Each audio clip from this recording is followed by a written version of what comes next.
ওয়াল্লাযীনা উতুল ইলমা দারাজাত, তোমাদের ভেতরে যারা এলেম পাবে দারাজাত দিয়েছেন বহু বছর। দিন যত যাবে তত তাদের মর্যাদা আল্লাহ বাড়াতেই থাকবে। না এটা ডিস্টার্ব করবে দেখছি, ওরা দুই কোলে দুই হাত ধরে রাখেন। হ্যাঁ আপনারা কথা বুঝতেছেন কিনা বলেন? না না বুঝলে আমি মোনাজাত করে দেব। বুঝতেছেন? কোন জায়গায় যে আমাদের সম্মান আমরা আজ পর্যন্ত এইটাই জানি না। মনে করি জোর করলে সম্মান পাওয়া যায়, জোর করলে যে আরো ঘৃণিত হওয়া লাগে। প্রমাণ দেখলেন না? তিনজন স্বৈর শাসকের নাম এই কয়দিনে আমরা দেখতে পেলাম। বাশার আল আসাদ, এরপরে এই যে আফগানিস্তানের কি যেন নাম ছিল, আশরাফ ঘানি, আর আমাদের এটার নাম তো আমি মুখে নিয়ে আসতে চাই না, ও সাথে আমার দরকার নেই। যারা জোর করে টিকে থাকতে চেয়েছিল সম্মান পাওয়ার জন্য, দেখেন আল্লাহ কি ঘৃণিত করে দিয়েছে। এখনো অনেকে ধান্দায় আছেন যে না ববু ঘুরবে। ববু ঘুরবে মানে? তাহলে আফগানিস্তান থেকে যে পালিয়ে গেল ও তো ঘুরতো, ও ঘুরেছে। এই যে কাজকে না কাজকে মনে হয় পালিয়েছে, এইটা তো আর ঘুরতেছে না। সুতরাং উনি গেছে তো গেছে, ও ধরার আর কোনো পদ্ধতি নেই। পৃথিবীতে আমরা যাদেরকেই পালাতে দেখি, এই যে লক্ষণ সেন 805 বছর আগে পালিয়েছে, আজও ঘুরে আসেনি। হয়তো পুড়িয়ে ফেলেছে, নাই কুকুর শিকালের খাবার হয়েছে। এই জন্য যারা পালিয়ে যায় ওদের ভেতরে সৎ সাহস নেই, এই জন্যই পালায়। ওরা যে ঘুরে আসবে কোন মুখে আসবে? সেদিন সিলেট মৌলভী বাজার থেকে ওরা আমারে দিয়ে গেল মাহফিল ধরার জন্য হেলিকপ্টারে। এই পাশে যে হুক থাকে, পাইলটকে বলছিলাম যে ভাই এই যে হালকা হুক দেওয়া, এ আবার পড়ে যাব না তো? বসে ওখানে হাত দিন, হাত দিলে যদি খুলে যায় তাহলে আপনি কিন্তু পড়ে যাবেন। তখন আমরা ব্রাহ্মণবাড়িয়া পার হচ্ছি, মনে মনে ভাবছিলাম আল্লাহ 2 বোন পালিয়ে গেল, একটু খুলে যেতে পারল না। যদি একটু খুলে যেত, কার সামনে যে পড়তো, পিটিয়ে মেরে ফেলতো জনগণ। কথা বলেন না কেন? ওই সময় মনে মনে ভাবছিলাম আল্লাহ আমারটা যেন না খোলে, অন্তত ওরা 2 বোনের যদি একটু খুলে যেত। এই জন্য জোর করে সম্মান পাওয়া যায় না। সম্মান আল্লাহ রেখেছেন ইমানের ভেতরে। শিরিক মুক্ত ইমান, শিরিক মুক্ত ইমান আর বেদাত মুক্ত আমল। 2 নম্বরে যাদের এলেম আছে। এখন প্রশ্ন আসতে পারে, অনেক জ্ঞানী মানুষ এলেমওয়ালা মানুষ ছিল, কিন্তু তাদের তো এখন মানুষ সম্মান দিচ্ছে না। এই বাংলাদেশের রুহুল আমিন বলে যে ছিল খতিব, এখন তার সম্মান আছে? ফরিদউদ্দিন মাসুদ এলেম ছিল, কিন্তু এলেমের উপরে আমল ছিল না, এজন্য আল্লাহ ঘৃণিত বানিয়ে দিয়েছে। জোর করে ইমামতি করার জন্য আবার গিয়েছিল, জুতা দিয়ে পিটিয়েছে। পরের দিন আবার স্ট্যাটাস দিয়েছে যে জুতা আমাকে মেরেছে কিন্তু আমার গায়ে লাগেনি। ওরে শয়তান! আমার মনে হয় শয়তানও হাসে যে আমি আর কি শয়তান, এটা আলেম নাম নিয়ে এত বড় জালেম। পৃথিবীর 6 জন মানুষের তালিকা আপনারা জানেন, যাদের নাম আপনি সার্চ দেন, গণহত্যার তালিকায় যাদের নাম আছে তার ভেতরে যারা পালিয়েছে ওনাদের 1 নম্বরে নাম আছে। একজনের নাম আছে, একজনের। ওখানে হিটলারের নাম পাবেন, চেঙ্গিস খানের নাম পাবেন, যার কাছে পালিয়ে গেছে ওনার নামও আছে, যে গেছে তার নাম আছে, আর বাকি 2 জনের নাম আমি বলবো না। এখন যদিও সমস্যা নেই, তারপরে এটা আন্তর্জাতিক বিষয়। পরে যাদের নাম বললাম এদের নামে একেবারে আদা জল খেয়ে গালি দিলেও অসুবিধা নেই। এজন্য গণহত্যার তালিকায় যাদের নাম, এই মানুষগুলোর বিচার যদি না হয়, পৃথিবীতে আরো অনেককে আমাদের হারানো লাগবে। এজন্য আমরা চাই খুব তাড়াতাড়ি গণহত্যার অন্তত বিচার হোক। 2732 জন মানুষ হত্যার সাথে এরা জড়িত। এই কথা বলেন না কেন? 2780 জন মানুষকে পঙ্গু করার পেছনে এরা দায়ী। কারো আজ হাত নেই, কারো পা নেই, চোখ নেই, অন্ডকোষ উড়ে গেছে। এরকম বহু মানুষ তাদের পরিবারের আজ বোঝা হয়ে আছে। বোঝা গেল যারা দিয়ে গেল, ওরা কিন্তু না দিলেও পারতো। পালিয়ে যখন যাবেন তখন আপনি এই কাজ করে গেলেন কেন? কথা বলেন না কেন? আর আপনারা এত মহব্বত ভালোবাসাতে আগের থেকে জনগণকে বলতে পারেননি যে আমি পালিয়ে যাব? এখন ওই মানুষগুলো উল্টা আজকে 2 দিন দেখতে পাচ্ছি চট্টগ্রামের এই ফেনী চট্টগ্রামের মাঝে যে চিকন রাস্তা, ওরা খুব দুর্বিসন্ধি লাগিয়েছে। ডক্টর ইউনূস এই বলেছিল 7 সিস্টার ধ্বংস করে দেওয়া হবে, বিচ্ছিন্ন হয়ে যাবে। ওই দিন থেকে শুরু করে এই 2 দিন বেশি ওরা বলছে চট্টগ্রাম আমরা নিয়ে নেব। চট্টগ্রাম নিয়ে নেবেন কি? আমরা কি যৌতুক দিতে চেয়েছি আপনাকে? পালিয়ে যাওয়ার মেয়ের কিসের যৌতুক?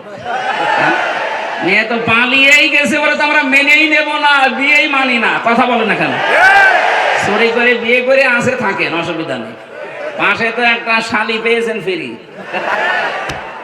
আমরা চাই অন্তত বউ আর শালি 2 জন মিলে যদি আপনি একটু পকেট মকেট মারে, তারপরেও তো আমরা একটু ঋণ মুক্ত হতাম।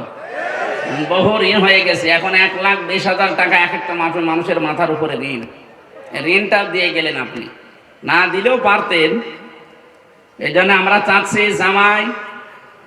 জামাই হলেও মানি না, কারণ আমাদের তো জামাই হওয়ার জন্য মুসলমান হওয়া শর্ত। আর ওনার তো ফুল হাতা না হাফ হাতা? ফুল হাতা, মুসলমানই দেয়নি।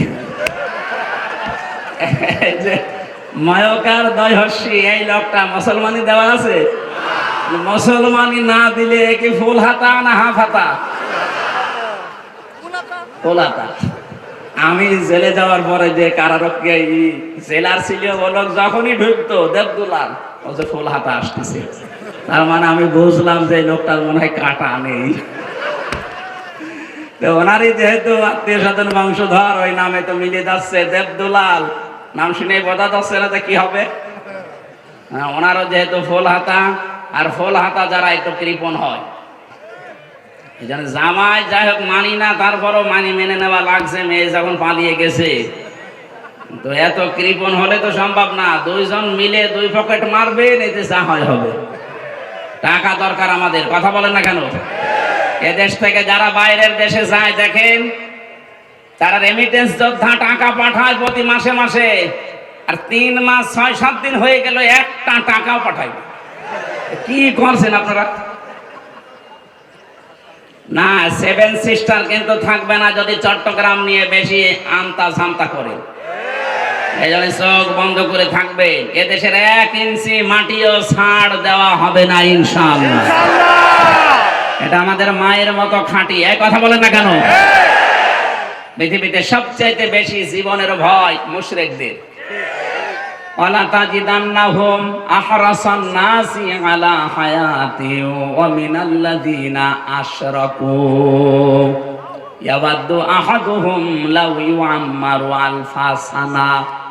আল্লাহ পাক বলেন, হে নবী, জীবনের উপরে সবচাইতে বেশি আহরাস, বেশি ভালোবাসা, মহব্বত, আসক্তি দেখতে পাবেন এই দুনিয়াতে মুশরিকদের। ওদেরকে যদি বলেন তোমরা 1000 বছর বেঁচে থাকবে, ওরা বলবে আরো বাঁচতে চাই। এই জন্য একটু বন্ধ করে দিয়েছি আমরা ওই দেশে যাওয়া আসা। ওরা দেখেন মরণের ভয় এখন অস্থির হয়ে পড়েছে। 2-1 দিন দেখছেন না দাদা? আরে না, গরম লেগে যাচ্ছে।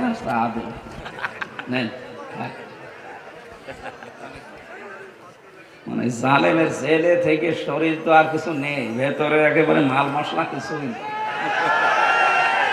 পোশাক আশাক তো খোলা যাচ্ছে না, খুললে মনে হবে চেঙ্গিস খান।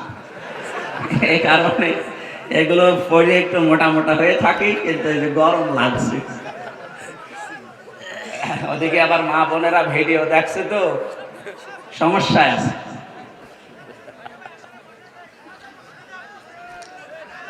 আমার ভাইরা, ওয়ালাকাদ উহিয়া ইলাইকা, অবশ্যই আমি ওহী নাযিল করেছি হে নবী আপনার প্রতি, ওয়া ইলাল্লাযিনা মিন ক্বাবলিকা, এবং আপনার পূর্বে যত নবী রাসূল এই দুনিয়াতে পাঠিয়েছি প্রত্যেকের প্রতি এই ওহী ছিল। লাইন আশরাকতা লা ইয়াহবাতান্না আমালুকা, যদি আপনি শিরিক করেন। এই কথা বলছে কে? কাকে বলছে? রাসূলুল্লাহকে। বলেন বলেন, এ কথা রোজন টের পাচ্ছেন, আমাকে বলেন নাই। আল্লাহ পাক বলেন, হে নবী, লাইন আশরাকতা, আপনি যদি শিরিক করেন, নবীজি শিরিক করতে পারে এরকম কোন ধারণা আমাদের আছে? এই ধারণাও আমরা করি না, অথচ আল্লাহ নবীজির মাধ্যমে আমাদেরকে শিক্ষা দিতে চান। লাইন আশরাকতা, যদি শিরিক করেন আপনি, লা ইয়াহবাতান্না আমালুকা। লামে তাকিদ নুনে সাকিলা, আল্লাহ গ্যারান্টি দিয়ে জানিয়েছেন, হ্যাঁ নবী আপনার আমল আমি কিন্তু রাখবো না, নষ্ট করে দেব। এতটুকু আল্লাহ শেষ করেননি, ওয়ালা তাকুনান্না মিনাল খাসিরিন। এইটাও লামে তাকিদ নুনে সাকিলা। আল্লাহ যদি গ্যারান্টি দেয় এটা আলতো ফালতো না, এর ভেতরে অনেক ওজন আছে আল্লাহর কথায়। আল্লাহ বলেন শুধু আপনার আমল আমি নষ্ট করে দেব তা না, আমি আল্লাহ গ্যারান্টি দিয়ে বলছি আপনি ক্ষতিগ্রস্ত হয়ে যাবেন। যেটা থাকলে ঈমানও থাকে না তার নাম শিরিক। তার নাম কি? এই শিরিক থেকে যদি আপনি না বাঁচতে পারেন, যদিও নবীজিকে আল্লাহ উদ্দেশ্য করেছেন কা দিয়ে, কিন্তু এটা কিয়ামত পর্যন্ত যারা আমরা আসব সবার জন্য প্রযোজ্য। যাই করেন তাই করেন, শিরিক করবেন না। শিরিক করলে আপনার পেছনের আমল একটাও আল্লাহ রাখবে না, আর আপনি মাস্ট বি ক্ষতিগ্রস্ত হয়ে যাবেন। ঠিক। আমার এই চর্ম চোখ দিয়ে কোরআনে কারীম যতটুকু পড়েছি, বুঝেছি, অনুধাবন করেছি, আমি বাংলাদেশের সাথে মিলিয়ে দেখলাম এদেশে প্রকাশ্য অপ্রকাশ্য মিলে প্রায় ৪৪টার উপরে শিরিক চলছে। আমি এক কথায় জবাব দিচ্ছি, সবগুলো বলতে গেলে আমার আয়াতে যাওয়া হবে না, এই জন্য আমি মেন কথাটা বলছি। আল্লাহ যেটা পারে ওইটা অন্য কেউ পারে, এই বিশ্বাস করার নাম শিরিক। এই কথা বলেন না কেন?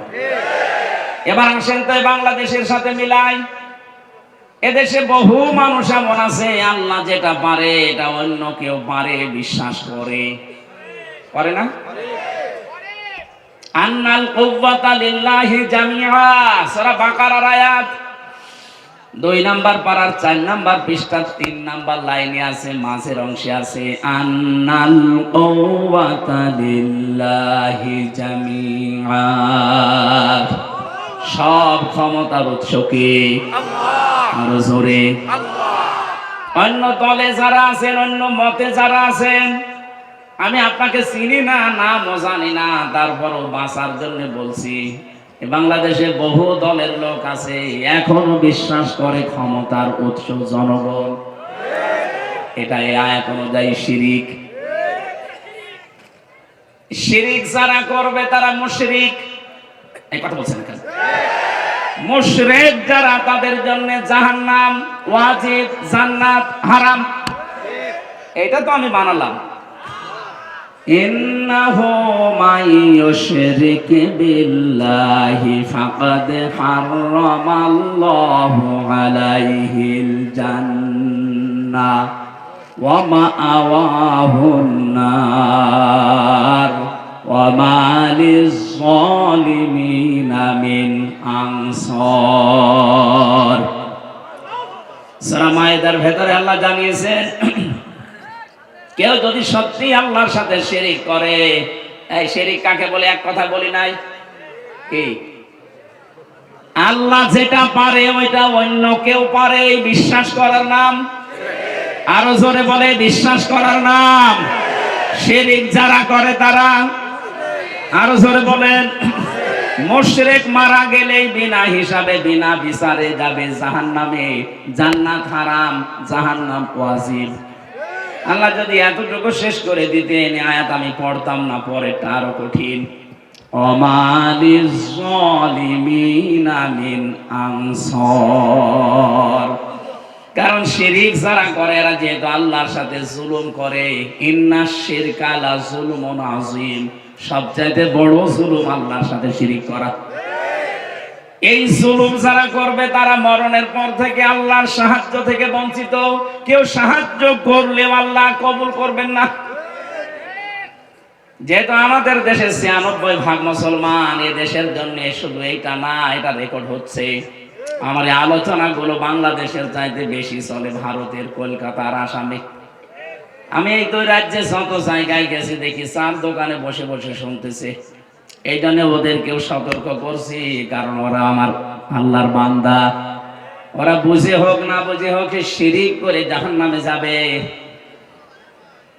খুব সাবধান। বাংলাদেশে অনেক মানুষ এমন আছে, আমি দেখতে পাচ্ছি, এই কথা এখনো বিশ্বাস করেন যে ক্ষমতার উৎস জনগণ। এক্ষুনি বিশ্বাস পাল্টাতে হবে। কি কথা বলেন না কেন? আপনি যদি কিছু নিয়ে যেতে না পারেন, এ রাত 10টা 10:30 পর্যন্ত জেগে আছেন কোন কারণে? আপনি কি রূপ দেখাতে এসেছেন যে আমার মতো চেহারার কারণে? এই যে দেখে যান, আপনার চাইতে বহু সুন্দরী মানুষ এখনো পর্যন্ত কবরে পড়ে আছে। এনা চেহারা দেখার জন্য আমার আপনার কেউ আসে না, এসেছি কিছু নেওয়ার জন্য। আরে বিশাল আয়োজনে লক্ষ লক্ষ টাকা খরচ, 5টা মানুষ যদি শিরিক থেকে বাঁচতেই না পারে, ছাতা দিয়ে লাভ কি? কথা বলে না কেন? আমি সহ যাদের এই বিশ্বাস এখনো আছে যে না, ক্ষমতায় জনগণ দিতে পারে, এটা এখনই পাল্টাতে হবে। এইটাই বাংলাদেশ জামাতি ইসলামী মানত না, এই জন্য তাদের নিবন্ধন পর্যন্ত বাতিল করে দিয়েছিল। তারা বলেছিল না, ক্ষমতার উৎস আল্লাহ। কুলিল্লাহুম্মা মালিকাল মুলকি তুতিল মুলকা মান তাশা। ক্ষমতার মালিক কে? আল্লাহ। জোরে বলেন আল্লাহ। আমি একটা মাত্র টাচ দিলাম, এরকম 44টা আমার এই ছোট নজরে দেখতে পাচ্ছি এই বাংলাদেশে। সুতরাং যাদের এই বিশ্বাসে আছেন, আপনি নামাজ পড়তে পারেন, রোজা রাখতে পারেন, মুসলমান দাবি করতে পারেন, কিন্তু আপনি মুশরিক। প্রশ্ন আসতে পারে, নামাজ পড়ে আবার মুশরিক হয়? রোজা রেখে হজ করে কাবা শরীফ ঘুরে আসলাম, তারপরও আমি মুশরিক? আরে ভাই, আপনি শুধু কাবা ঘর ঘুরে এসেছেন, আর আবু জেহেল ছিল কাবার সভাপতি। কাবা ঘরের সভাপতি ছিল, ওকে মুশরিক। ওকে আপনি যদি বলেন ওকে আমার মতো আল্লাহ একজন আসে, বিশ্বাস করতো মানে কোরআনে কারীম জানিয়েছে, ওয়ালা ইনসালতাহুম মান খালাকাস সামাওয়াতি ওয়াল আরদা লা ইয়াকুলুনাল্লাহ। আল্লাহ পাক বলেন, হে নবী, আবু জেহেলকে যদি জিজ্ঞাসা করেন আকাশ আর জমিন কে বানিয়েছে, লা ইয়াকুলুনাল্লাহ, এখানে যারা গ্রামার বোঝে, লামে তাকিদ নুনে সাকিলা, আবু জেহেল গ্যারান্টি দিয়ে বলতো আল্লাহ বানিয়েছে। তাহলে আল্লাহ একজন আছে, ও বিশ্বাস করতো না? বলেন বলেন। তা আমি ওই বিশ্বাস করি, ও ওই বিশ্বাস করে। ও বিশ্বাস করার পরেও যদি মুশরিক হয়, আর আমি ওই বিশ্বাস করে ইমানদার থাকি, কোন কায়দায়? পার্থক্য তো এতটুকু, যে ক্ষমতায় দিতে পারে, যে দেবদেবীরা আছে এরাও। আর এখন আর দেবদেবী আমরা বিশ্বাস করি না, করি মানুষ দিতে পারে, কথা একই। শয়তান এটা উল্টিয়ে দিয়েছে আমাদের সামনে, কারণ শয়তান ভালো করে জানে 96% মুসলমান এই বাংলাদেশে। এদের কাছে যদি একটা মূর্তি খাড়া করে দিয়ে বলি এটা পূজা করো, জীবনও করবে না। এটা যেন না করে অন্য কায়দায় এটা করা যায়, সেই বিশ্বাসটাই আমাদের ঢুকিয়েছে। এজন্য আমি সহ যারা এই বিশ্বাসে আছে, বিশ্বাস পাল্টাবেন কিনা বলেন? যদি না পাল্টাতে চান, আমি ওয়াজ করব না। বেকার আমি সেই কুষ্টিয়া থেকে আসলাম। এদেশে বহু মানুষ আমি জানি এখানেও বসে আছেন যারা এখনো বিশ্বাস করেন ক্ষমতায় দিতে পারে জনগণ। না, এ বিশ্বাস যারা করেন এক্ষুনি বিশ্বাস ভেঙে চোরমার করে ফেলেন। মজবুত বিশ্বাস আজকে নিয়ে যাওয়া লাগবে। দুনিয়া একদিকে যাক, আমি এইটা বিশ্বাস করি ক্ষমতায় দিতে পারে কে। এ বিশ্বাস আমরা করি না। হালকা পাতলা যাদের একটু এদিক ওদিক ছিল যেন ঠিক হয়ে যান, নয়তো আপনি মারা গেলে কবরে দেব, জানাজা দেব, সব বেকার হবে। কি আমি যে কথা বলতে চাচ্ছিলাম এতক্ষণ পর্যন্ত, ঈমান অন্তত যারা আমরা এনে ফেলেছি, আমাদের ঈমান যেন নষ্ট হয়ে না যায়। ঈমান নষ্ট হয় প্রথম কারণ কি? শিরক। বলেন বলেন, আরো জোরে বলেন। এবার আমি আরেকবার বলছি, শেষ বলা, আল্লাহ যেটা পারে ওইটা অন্য কেউ পারে, এই বিশ্বাস করার নাম শিরক। যারা করে তারা একটা বললাম এই বিশ্বাস নিয়ে, বহু মহিলা বসে আছে প্যান্ডেলে, ওরা এখনো পর্যন্ত বিশ্বাস করে সন্তান দিতে পারে কোনো পীর সাহেব বাবা। করে না? আপনারাও এখনই পাল্টাবেন। কিয়ামত পর্যন্ত যদি আপনি হায়াত পান, সন্তান না হয়, মনে করবেন আল্লাহ দিচ্ছে না, কারণ এটা দেওয়ার একচ্ছত্র মালিকানা আল্লাহর। লিল্লাহি মুলকুস সামাওয়াতি ওয়াল আরদ ইয়াখলুকু মা ইয়াশা ইয়াহাবু লিমান ইয়াশাউ ইনাসা ওয়া ইয়াহাবু লিমান ইয়াশাউ যুকুর। সূরা শুরার 49 নম্বরে আয়াত অনুযায়ী প্রমাণ হয় আসমান জমিনের মুলকিয়াতের মালিক, রাজত্বের মালিক আল্লাহ। যাকে ইচ্ছা তাকে সন্তান দান করে, মেয়ে দেয়, ছেলে দেয়। যাকে ইচ্ছা আল্লাহ কিছু দেয় না, বন্ধা করে রাখে। সব কিছু ক্ষমতার মালিককে। সুতরাং কোন মহিলা যেন কোন সন্তানের জন্য কোন দরগায়, কোন দুর্গায়, কোন মাজারে পীর সাহেব জিন্দা হোক আর মরা হোক, জীবনও আর যাবেন না। ছেলে মেয়ে না হয় না হোক, আপনি শিরিক করতে পারেন না। কথা বলেন না কেন? এই যে 44টা বলছিলাম, এটা 2 নাম্বার গেল। 3 নাম্বারটা বলছি, আমি সবগুলো না বললেও অন্তত টাচ দেই। কোরআনে কারিমে সূরা আরাফ 154 নাম্বার আয়াত শেষের দিকে আছে। আল্লাহ পাক বলেন আলা লাহুল খালকু ওয়াল আমর তাবারাকাল্লাহু রাব্বুল আলামিন। আসমান জমিন বানিয়েছে যিনি, হুকুম চলবে তার, সৃষ্টি যার, আইন তার, এ নিয়ম কার? আল্লাহ। বলেন বলেন আল্লাহ। যেহেতু আমরা বিশ্বাস করি এই পৃথিবী বানিয়েছেন আল্লাহ, তাহলে এই বিশ্বাসও করা লাগবে এখানে আইন চলবে। যারা আল্লাহর আইন বাদ দিয়ে আল্লাহকে সৃষ্টিকর্তা মানেন, কিন্তু তারা আইন বাদ দিয়ে মানুষের তৈরি করা আইন কানুন প্রতিষ্ঠার জন্য চেষ্টা করেন, আপনি মুশরিক। এই কথা বলেন না কেন? এদেশে এখন আপনি মেলান তো এই 3 নাম্বারটা নিয়ে, এদেশে আমার মনে হয় এখন ভরি ভরি লোক পাবেন। ওকে জিজ্ঞাসা করবে সৃষ্টিকর্তাকে, আল্লাহর নাম বলবে, কিন্তু আইন যে চলবে ওই আল্লাহর, এটা বলতে গেলে তখন বলে হুজুর এটা রাজনীতি, এটা দুনিয়ার কাজ। আপনি নির্ভেজাল টাটকা মুশরিক, কারণ সৃষ্টি যার, আইন চলবে তার, এইটাই ফাইনাল। কথা বলে না কেন? যারা আল্লাহর আইনের বিপরীতে নতুন কোন আইন বানাতে চায়, কোরআনে কারীম সূরা আলে ইমরান 154 নাম্বার আয়াত, এটা মাঝের অংশে আছে। ইয়াকুলুনা হাল্লানা মিনাল আমরি মিন শাইইন কুল ইন্নাল আমরা কুল্লাহু লিল্লাহ। এ নবী, ওরা যদি জিজ্ঞাসা করে যে আইন তৈরি করার ক্ষমতা পাওয়ার কোন অধিকার আমাদের আছে, আপনি ডাইরেক্ট ফতোয়া দেন না।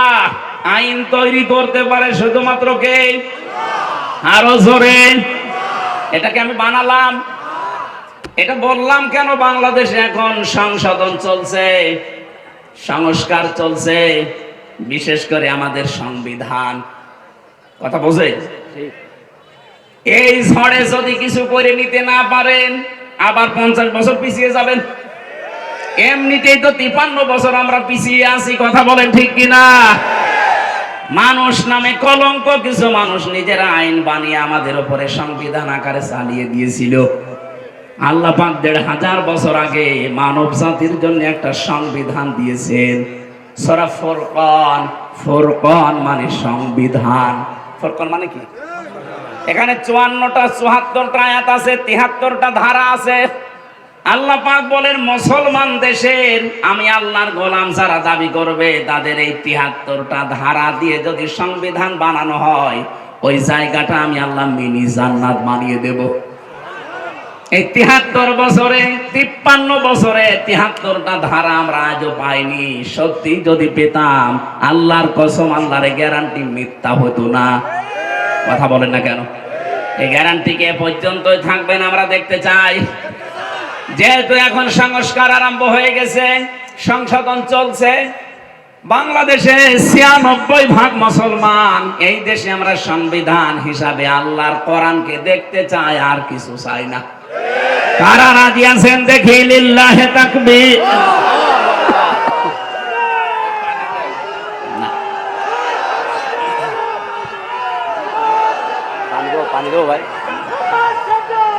ঠিক আছে, আলহামদুলিল্লাহ ভাই, কথা বুঝলেই হবে, তাকবীর না দিলেও সমস্যা নেই, কথা বুঝলে হবে। বসে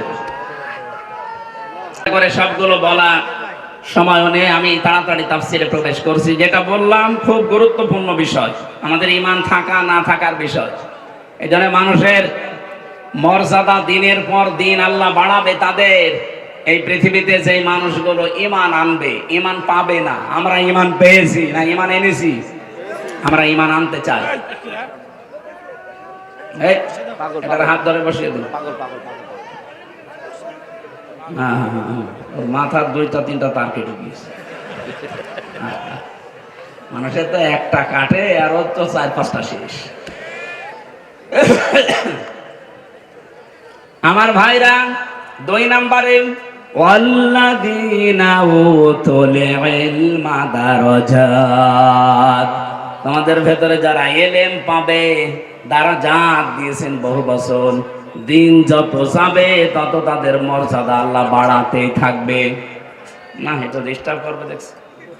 ওরা ২ কোলে ২ হাত ধরে রাখেন। হ্যাঁ, আপনারা কথা বুঝতেছেন কিনা বলেন?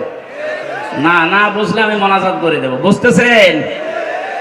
কোন জায়গায় যে আমাদের সম্মান আমরা আজ পর্যন্ত এইটাই জানি না। মনে করি জোর করলে সম্মান পাওয়া যায়, জোর করলে যে আরো ঘৃণিত হওয়া লাগে। প্রমাণ দেখলেন না?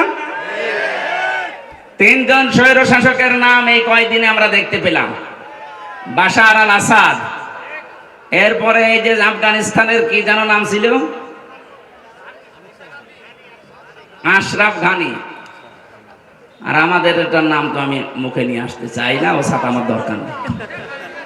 যারা জোর করে টিকে থাকতে চেয়েছিল সম্মান পাওয়ার জন্য, দেখেন আল্লাহ কি ঘৃণিত করে দিয়েছে। এখনো অনেকে ধান্দায় আছেন যে না ববু ঘুরবে। ববু ঘুরবে মানে? তারা আফগানিস্তান থেকে যে পালিয়ে গেল, ও তো ঘুরতো, ও ঘুরেছে। এই যে কাজকে না কাজকে মনে হয় পালিয়েছে একজন, এইটা তো আর ঘুরতেছে না। সুতরাং উনি গেছে তো গেছে, ও ঘোরার আর কোনো পদ্ধতি নেই। পৃথিবীতে আমরা যাদেরকেই পালাতে দেখি, এই যে লক্ষণ সেন ৮০৫ বছর আগে পালিয়েছে, আজও ঘুরে আসেনি। হয়তো পুড়িয়ে ফেলেছে, নাই কুকুর শিকালের খাবার হয়েছে। এই জন্য যারা পালিয়ে যায় ওদের ভেতরে সৎ সাহস নেই, এই জন্যই পালায়। ওরা যে ঘুরে আসবে, কোন মুখে আসবে? সেদিন সিলেট মৌলভী বাজার থেকে ওরা আমারে দিয়ে গেল মাহফিল ধরার জন্য হেলিকপ্টারে। এই পাশে যে হুক থাকে, পাইলটকে বলছিলাম যে ভাই এই যে হালকা হুক দেওয়া, এ আবার পড়ে যাব না তো? বসে ওখানে হাত দিন, হাত দিলে যদি খুলে যায় তাহলে আপনি কিন্তু পড়ে যাবেন। তখন আমরা ব্রাহ্মণবাড়িয়া পার হচ্ছি, মনে মনে ভাবছিলাম আল্লাহ 2 বোন পালিয়ে গেল, একটু খুলে যেতে পারল না। যদি একটু খুলে যেত, কার সামনে যে পড়তো, পিটিয়ে মেরে ফেলতো জনগণ। কথা বলেন না কেন? ওই সময় মনে মনে ভাবছিলাম না আমারটা যেন না খোলে, অন্তত ওরা 2 বোনের যদি একটু খুলে যেত। এই জন্য জোর করে সম্মান পাওয়া যায় না। সম্মান আল্লাহ রেখেছেন ইমানের ভেতরে। শিরিক মুক্ত ইমান, শিরিক মুক্ত ইমান, আর বেদাত মুক্ত আমল। 2 নম্বরে যাদের এলেম আছে। এখন প্রশ্ন আসতে পারে, অনেক জ্ঞানী মানুষ, এলেমওয়ালা মানুষ ছিল, কিন্তু তাদের তো এখন মানুষ সম্মান দিচ্ছে না। এই বাংলাদেশের রুহুল আমিন বলে যে ছিল খতিব, এখন তার সম্মান আছে? ফরিদউদ্দিন মাসুদ এলেম ছিল, কিন্তু এলেমের উপরে আমল ছিল না, এই জন্য আল্লাহ ঘৃণিত বানিয়ে দিয়েছে। জোর করে ইমামতি করার জন্য আবার গিয়েছিল, জুতা দিয়ে পিটিয়েছে। পরের দিন আবার স্ট্যাটাস দিয়েছে যে জুতা আমাকে মেরেছে কিন্তু আমার গায়ে লাগেনি। ওরে শয়তান! আমার মনে হয় শয়তানও হাসে যে আমি আর কি শয়তান, এটা আলেম নাম নিয়ে এত বড় জালেম। পৃথিবীর 6 জন মানুষের তালিকা আপনারা জানেন, যাদের নাম আপনি সার্চ দেন গণহত্যার তালিকায় যাদের নাম আছে তার ভেতরে যারা পালিয়েছে ওনাদের 1 নম্বরে নাম আছে, একজনের নাম আছে, একজনের। ওখানে হিটলারের নাম পাবেন, চেঙ্গিস খানের নাম পাবেন, যার কাছে পালিয়ে গেছে ওনার নামও আছে, যে গেছে তার নাম আছে, আর বাকি 2 জনের নাম আমি বলবো না। এখন যদিও সমস্যা নেই, তারপরে এটা আন্তর্জাতিক বিষয় পরে। যাদের নাম বললাম এদের নামে একেবারে আদা জল খেয়ে গালি দিলেও অসুবিধা নেই। এজন্য গণহত্যার তালিকায় যাদের নাম, এই মানুষগুলোর বিচার যদি না হয় পৃথিবীতে আরো অনেককে আমাদের হারানো লাগবে। এজন্য আমরা চাই খুব তাড়াতাড়ি গণহত্যার অন্তত বিচার হোক। 2732 জন মানুষ হত্যার সাথে এরা জড়িত। এই কথা বলেন না কেন? 2780 জন মানুষকে পঙ্গু করার পেছনে এরা দায়ী। কারো আজ হাত নেই, কারো পা নেই, চোখ নেই, অন্ডকোষ উড়ে গেছে। এরকম বহু মানুষ তাদের পরিবারের আজ বোঝা হয়ে আছে। এ বোঝা গেল যারা দিয়ে গেল, ওরা কিন্তু না দিলেও পারতো। পালিয়ে যখন যাবেন তখন আপনি এই কাজ করে গেলেন কেন? কথা বলেন না কেন? আর আপনার এত মহব্বত ভালোবাসাতে আগের থেকে জনগণকে বলতে পারেননি যে আমি পালিয়ে যাব। এখন ওই মানুষগুলো উল্টা আজকে 2 দিন দেখতে পাচ্ছি চট্টগ্রামের এই ফেনী চট্টগ্রামের মাঝে যে চিকন রাস্তা, ওরা খুব দুর্বিসন্ধি লাগিয়েছে। ডক্টর ইউনূস যেই বলেছিল 7 সিস্টার ধ্বংস করে দেওয়া হবে, বিচ্ছিন্ন হয়ে যাবে, ওই দিন থেকে শুরু করে এই 2 দিন বেশি ওরা বলছে চট্টগ্রাম আমরা নিয়ে নেব। চট্টগ্রাম নিয়ে নেবেন কি? আমরা কি যৌতুক দিতে চেয়েছি আপনাকে? পালিয়ে যাওয়ার মেয়ের কিসের যৌতুক? মেয়ে তো পালিয়েই গেছে, ওরা তো আমরা মেনেই নেব না, বিয়েই মানি না। কথা বলে না কেন? চুরি করে বিয়ে করে আসে থাকেন, অসুবিধা নেই। পাশে তো একটা শালি পেয়েছেন ফ্রি। আমরা চাই অন্তত বউ আর শালি 2 জন মিলে যদি আপনি একটু পকেট মকেট মারে, তারপরেও তো আমরা একটু ঋণ মুক্ত হতাম। বহু ঋণ হয়ে গেছে। এখন 1,20,000 টাকা এক একটা মানুষের মাথার উপরে ঋণ। ঋণটা দিয়ে গেলেন আপনি, না দিলেও পারতেন। এই জন্য আমরা চাচ্ছি জামাই হলেও মানি না, কারণ আমাদের তো জামাই হওয়ার জন্য মুসলমান হওয়া শর্ত। আর ওনার তো ফুল হাতা না হাফ হাতা? ফুল হাতা, মুসলমানই দেয়নি। যে ময়কার দয়হস্যি এই লোকটা মুসলমানই দেওয়া আছে? মুসলমানি না দিলে কি ফুল হাতা না হাফ হাতা? ফুল হাতা। আমি জেলে যাওয়ার পরে যে কারারক্ষী জেলার ছিল বলল, যখনই ঢুকতো দেবদুলাল বলছে ফুল হাতা আসতেছে। তার মানে আমি বুঝলাম যে লোকটার মনে হয় কাটা নেই। ওনারই যেহেতু আত্মীয় স্বজন বংশধর, ওই নামে তো মিলে যাচ্ছে দেবদুলাল। নাম শুনে বোঝা যাচ্ছে না যে কি হবে। ওনারও যেহেতু ফুল হাতা, আর ফুল হাতা যারা একটু কৃপণ হয়, এই জন্য জামাই যাই হোক মানি না, তারপরও মেনে নেওয়া লাগছে। মেয়ে যখন পালিয়ে গেছে, তো এত কৃপণ হলে তো সম্ভব না। 2 জন মিলে 2 পকেট মারবেন, এতে যা হয় হবে। টাকা দরকার আমাদের। কথা বলেন না কেন? এদেশ থেকে যারা বাইরের দেশে যায় দেখেন, তারা রেমিটেন্স যোদ্ধা টাকা পাঠায় প্রতি মাসে মাসে, আর 3 মাস 6-7 দিন হয়ে গেল একটা টাকাও পাঠায়। কি করছেন আপনারা? না, 7 সিস্টার কিন্তু থাকবে না যদি চট্টগ্রাম নিয়ে বেশি আমতা ঝামতা করে। এই জন্য চোখ বন্ধ করে থাকবে। এদেশের 1 ইঞ্চি মাটিও ছাড় দেওয়া হবে না ইনশাআল্লাহ। এটা আমাদের মায়ের মতো খাঁটি। এই কথা বলেন না কেন? পৃথিবীতে সবচাইতে বেশি জীবনের ভয় মুশরিকদের। ওয়ালা তাজিদান্নাহুম আহরাসান নাসি আলা হায়াতি ওয়া মিনাল্লাযিনা আশরাকু ইয়াওয়াদ্দু আহাদুহুম লাউ ইউআম্মারু আলফা সানা। আল্লাহ পাক বলেন, হে নবী, জীবনের উপরে সবচাইতে বেশি আহরাস, বেশি ভালোবাসা, মহব্বত, আসক্তি দেখতে পাবেন এই দুনিয়াতে মুশরিকদের। ওদেরকে যদি বলেন তোমরা 1000 বছর বেঁচে থাকবে, ওরা বলবে আরো বাঁচতে চাই। এই জন্য একটু বন্ধ করে দিয়েছি আমরা ওই দেশে যাওয়া আসা। ওরা দেখেন মরণের ভয় এখন অস্থির হয়ে পড়েছে। 2-1 দিন দেখছেন না দাদারা কি শুরু করেছে। এই জন্য কথা বলা এইটাই আমার শেষ।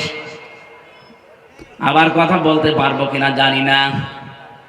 যা বলছি অক্ষরে অক্ষরে পালন করা লাগবে। দুনিয়াতে যদি আপনি জ্ঞান অনুযায়ী সত্যি আমল করতে না পারেন, হয়তো সামনাসামনি দেখে আপনাকে অনেকে সম্মান করতে পারে, দিন যত যাবে আপনার সম্মান আল্লাহ একেবারে তলানিতে পৌঁছিয়ে দেবে। আল্লামা দেলাওয়ার হোসাইন সাইদি রহমতুল্লাহ আলাইহি শহীদ, এই লোকটা দুনিয়া থেকে বিদায় নিয়েছে ঠিক, দিন যত যাচ্ছে তার জন্য দোয়া বাড়তেছে। কথা বলেন না কেন? আর জালেম সেই কয়টা বিদায় নিলে কয়দিনে, ওরাও তো ছিল ক্ষমতায়, ওরা দিন যত যাচ্ছে মানুষের ঘৃণা তত বেশি হচ্ছে তাদের প্রতি। এই জন্য যারা এলেম অনুযায়ী আমল করেননি তারা আলেম না, তারা আল্লাহর কাছে জালেম। কোরআনে কারীম জানাচ্ছে সূরা বাকারা প্রথম নাম্বার পারার 20 নাম্বার পৃষ্ঠা 13 নাম্বার লাইনের 140 নাম্বার আয়াতের প্রথম অংশে আছে, ওমান আযলামু মিম্মান কাতামা শাহাদাতান ইনদাহু মিনাল্লাহ। আল্লাহ পাক বলেন, তোমরা বড় জালেম দেখতে চাও? সবচাইতে বড় জালেম আমি আল্লাহর কাছে ওই লোকটা যাকে আমি আল্লাহ কোরআনের জ্ঞান দিয়েছিলাম, এটা জানার পরও দুনিয়ার স্বার্থ পেয়ে গোপন করে দিয়েছে। ছোট জালেম না, আফজাল ইসমে তাফসিল আসলাম। সুতরাং এই দেশে 15.5 বছরে জালেমদের 5 গোলামি যারা করেছেন, এত বড় বড় জালেমদেরকে যারা কওমি জননী উপাধি দিয়েছেন, আল্লাহর কসম আপনি আল্লাহর কাছে আলেম না জালেম। তাও ছোট জালেম না বড় জালেম। এদের সম্মান দিন যাবে আরো কমতে থাকবে না বাড়বে? ইয়ারফা দিয়েছেন আল্লাহ এই কারণে। এই জন্য যাদের নাম আমি জানি না, অনেকের জানি, সম্মান মর্যাদা কামনা করছি ঈমান এবং জ্ঞানের উপরে আমল করার কারণে। আল্লাহ যেন অবশ্যই আয়াতটা আমাদের সবার জীবনে কার্যকর করেন, বলেন আমিন। দরুদ আর সালাম পাঠ করছি নবী মুহাম্মদ রাসূলুল্লাহ সাল্লাল্লাহু আলাইহি ওয়াসাল্লামের প্রতি।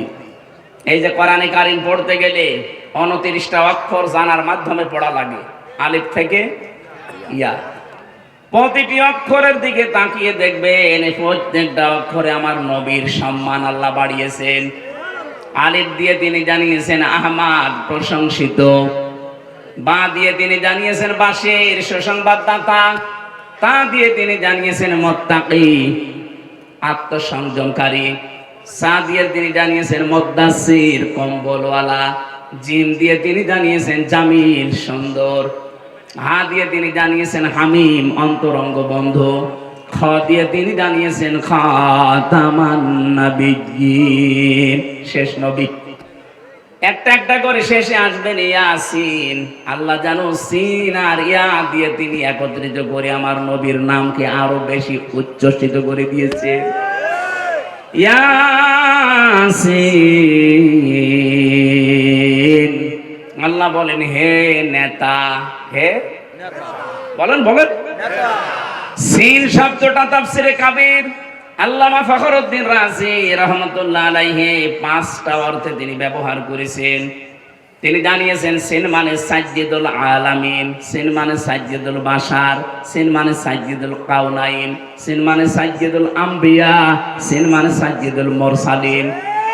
এক একটা শব্দের ভেতরে তাফসিরে এত কথা তিনি লিখেছেন, আমি যদি 5টা শব্দেরও ব্যাখ্যা করতাম তার 1-2 ঘন্টা সময় লাগবে, এত কথা আছে। আমি শুধু ইঙ্গিত দিয়ার জন্য বললাম, প্রতিটি অক্ষর দিয়ে আমার নবীর সম্মান আল্লাহ আরো বাড়িয়ে দিয়েছেন। সুতরাং সাজ্জিদুল আলামিন, সাজ্জিদুল বাশার, সাজ্জিদুল কাউনাইন, সাজ্জিদুল আম্বিয়া, সাজ্জিদুল মুরসালিন। এ পৃথিবীতে শুধু আমাদের জন্য না, নবীরাও আমার নবীকে নেতা মানত, রাসূলরাও আমার নবীকে নেতা মানত। মেরাজে যাওয়ার সময় তিনি যে মসজিদে নামাজ আদায় করিয়েছিলেন বাইতুল মামুরে, লক্ষ কোটি ফেরেশতারা সেখানে নামাজ আদায় করেছে। সবাই কাতারবদ্ধ হয়ে দাঁড়িয়েছে। ফেরেশতা জিবরাইল এসে বলে, হে নবী, ইমামতি করার জায়গাটা দেখেন ফাঁকা, কেউ দাঁড়ায়নি। আজকের এই ময়দানে আপনি ছাড়া ইমাম হওয়ার যোগ্যতা, নেতা হওয়ার যোগ্যতা এখানে আর কারো নেই। আপনি যান সামনে। নবী যে 2 রাকাত নামাজ আদায় করালেন, জিজ্ঞাসা করলেন জানেন পেছনে কারা? বললেন না। আপনার পেছনে আজকে যারা 2 রাকাত নামাজ পড়েছে প্রত্যেকটা নবী রাসূল। এবং আল্লাহর ফেরেশতারা এখানে নামাজ পড়েছে। হে নবী, আজকে থেকে আপনাকে আল্লাহ ঘোষণা দিয়েছে, আপনি শুধু সাইয়্যিদুল বাশার না, মানুষের নেতা না, সাইয়্যিদুল আলামিন না, তামাম পৃথিবী যত জগৎ আল্লাহ বানিয়েছেন এই জগতের নেতা না, আপনি হচ্ছেন নবীদেরও নেতা, রাসূলদেরও নেতা। নবী রাসূলরা যদি মেনে নিতে পারে তাকে, আপনি সলিমুদ্দি কলিমুদ্দি রাসূলকে নেতা মানেন না, কাকে মানেন? আপনার বিবেক কি মরে গেছে নাকি? খালি ইয়াসিন সূরা পড়লে 10 খতম কোরআন শরীফ পড়ার সওয়াব হয় না, এটা আগে মানা লাগে। অনেকেই মনে করে ইয়াসিন পড়লে 10 খতমের সওয়াব পাবেন, কিন্তু আপনার ইয়াসিন ঠিক রাখা লাগবে। আল্লাহর ঘোষণা দেওয়া নেতায় পৃথিবীতে একজন ইয়াসিন। হে নেতা, আপনি সেই নেতাকেই মানেন না, মানেন আপনি নেতার বিরুদ্ধে যারা, তাদেরকে। এই কথা বলেন না কেন? আশা করছি আপনি বুঝে ফেলেছেন। এরপরেও যদি কেউ না বোঝার ভান করে থাকেন, এদিকে আসেন, ঝড়ি কোদাল দিয়ে বোঝাচ্ছে, আসেন। আমার মনে হয় কোরআন শরীফ বুখারী শরীফ দিয়ে আপনার হবে না, এখন বাকারি শরীফ লাগবে আপনার। এত ভেঙে ভেঙে বলার পরেও যদি কারো মনের ভেতরে দাগ না কাটে, ওর বিবেকে যদি কাজ না করে, আমার যা মনে হয় ওর বিবেকের উপরে কুকুরে প্রসাদ করেছে। অবশ্য ঠিক, যশোরের মানুষ তো এত পাগল না। তাহলে আজকে থেকে আপনি আল্লাহর ঘোষণা দেওয়া নেতা যিনি, তাকে মানা লাগবে না। এই কথা বলেন না কেন? ঠিক আছে, আমরা এবার তেলাওয়াতকৃত যে 2টা আয়াতের অর্ধেক পড়েছিলাম। প্রথম পড়েছিলাম সূরা নজম 32 নম্বর আয়াতের প্রথম অংশটা। দ্বিতীয় পড়েছি আমি সূরা নাহলের 112 নম্বর আয়াতের 4 ভাগের 1 ভাগ। আপনারা যেটা বলবেন আমি সেই আয়াতের আলোচনা করব। বলেন। হ্যাঁ,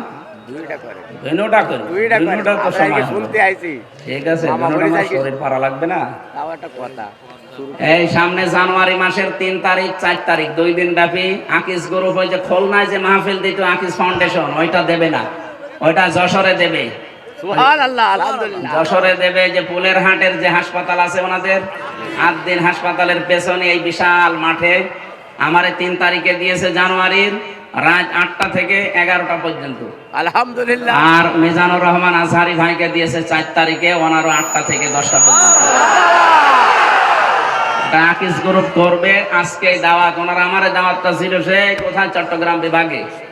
আকিস সাহেবের এই বড় ছেলে ডাক্তার মহিউদ্দিন জোর করে বলছে এখানে নেওয়া লাগবে। যশোরবাসী, নড়াইল, যশোর, ঝিনাইদহ, সাতক্ষীরা, খুলনা, বাগেরহাট 4-5 জেলার মানুষকে আমরা হাজির করব। অন্তত 10 লাখ মানুষ হবে ইনশাআল্লাহ ওই দিন। আরে ভাই, আগামী বছর ডিসেম্বর 22 থাকবো। যে অবস্থা দেখছি কি হবে সামনে, দেখেন যুদ্ধ লেগে যায়। আমরা প্রথমটা শুরু করছি, যেহেতু প্রথমে সূরা নাহাল আছে 112 নম্বর আয়াত। খুব ভালো করে আমি বাংলাদেশের সাথে খাপের খাপ মিলাবো ইনশাআল্লাহ।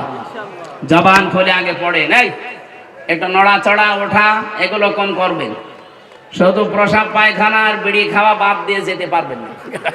বিড়ি খেতে পারেন, অনেকের নেশা আছে তো, না খেলেও মরে যাবে। আপনি খেয়ে আবার চলে আসেন নাকি?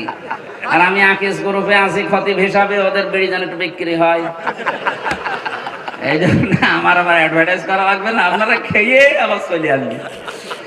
আমি চট্টগ্রাম আর সিলেটে বহু ইমাম সাহেবকে বিড়ি খেয়ে ফেলে দিয়ে নামাজে দাঁড়াতে দিয়েছি। তারা ইমাম সাহেব যদি বিড়ি খায়, মুসল্লি তো গাঁজা খাওয়ার কথা, অন্তত গাঁজা পর্যন্ত যাবেন না, বিড়ি না। না, এটাও ঠিক না। আমরা বলেছি আকিস সাহেবের যে ছেলেরা আছে কয়েকজনকে বলেছি, স্যার এগুলো বাদ দিয়ে দিন। ওনারা বলছে আমরা ছেড়ে যাওয়ার ইচ্ছে আছে, আমার বাবা যাই করেছে, আমরা খাবার বানাবো। ওনাদের 65টার উপরে প্রোডাক্ট তৈরি হচ্ছে এখন বাংলাদেশে। আমি মনে হয় বিড়িটা ছেড়ে দিলে ওনাদের যে এখন অর্থ সম্পদ আল্লাহ দিয়েছে, 14 বংশ বসে খাবে, টাকা পড়াবে না। সুতরাং এই হারাম কাজ যেটা, এটা ছেড়ে দেওয়া ভালো। কথাও দিয়েছে আস্তে আস্তে ছেড়ে দেবে, একবারে তো সম্ভব না। 12,000 কোটি, 14,000 কোটি, 20,000 কোটি, এত টাকা একবারে ছেড়ে দেওয়া, এই জন্য ছেড়ে দিলে ভালো ইনশাল্লাহ। সামনে এই আপনি বিড়ি খেতে যাচ্ছেন নাকি? হ্যাঁ নেন, আমরা একটু তেলাওয়াত করি, শয়তান আশপাশে থাকলে যেন পালাই। বলেন। أعوذ بالله من الشيطان الرجيم بسم الله الرحمن الرحيم وضرب الله مثلا قرية كانت آمنة مطمئنة এ পর্যন্ত থাক।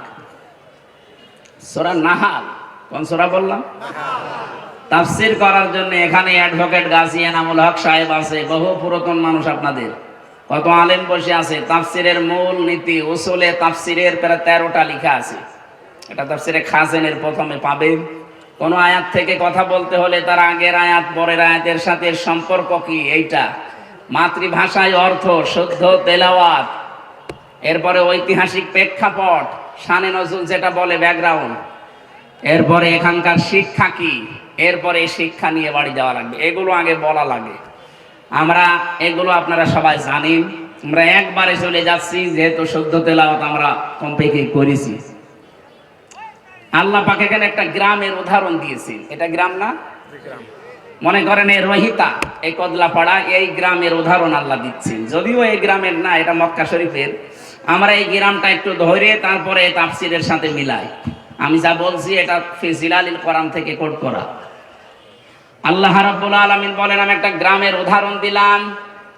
এই গ্রামের উদাহরণ কেন দিয়েছি? কারণ এখানে যারা বসবাস করত, 1 নম্বরে তারা নিরাপদ, 2 নম্বরে নিশ্চিন্ত। এ পর্যন্ত বাংলা অর্থ ছিল। ঐতিহাসিক প্রেক্ষাপট, শানে নজুল কি, মুফাসসির লিখেছেন তাফসিরে হাক্কানিতে, নবীজি যখন মেরাজে যাচ্ছিলেন দেখলেন কালো কালো কি যেন উপরে উঠতেছে। বিশ্ব নবী যখন প্রথম আসমান পাড়ি দিয়ে 6ষ্ঠ আসমান 7ম আসমানে উঠবেন, তখন দেখলেন কালো কালো কি যেন পিপিলিকার মতো নামতেছে। জিজ্ঞাসা করলেন, ইয়া আখি জিবরাইল, হে ভাই জিবরাইল, আমার সফর সঙ্গী আপনি, এই যে কালো কালো কি ওঠে, আরে পিপিলিকার মতো কি এগুলো নামে? ভালো করে শুনবেন। ফেরেশতা জিবরাইল ওই দিন বলেছিল, হে রাসূল, দুনিয়াতে যে যেই ধরনের গোনাগুলো করে এগুলো সব আকাশে উঠতেছে, আর এই গোনাগুলো আল্লাহ আবার গজব করে যে পিপিলিকার মতো নামাচ্ছে। পৃথিবীতে আমরা যে যেই ধরনের গোনা করব এটা কিন্তু আবার রিটার্ন আসবে। কথা বুঝতেছেন? তাহলে এমন আজকে এমন শিক্ষা নিয়ে যাব যেন অন্তত এগুলো আর না ওঠে, এটা বন্ধ হয়ে যায়। এটা যদি নিচ থেকে বন্ধ হয়ে যায়, উপর থেকে আসাও বন্ধ হয়ে যাবে। কথা বলেন না কেন? আল্লাহ ইচ্ছা করে কিচ্ছু নামাতে চান না। আমরা যা করি এটা ইনপুট দেওয়ার পর এটা আউটপুট আসে।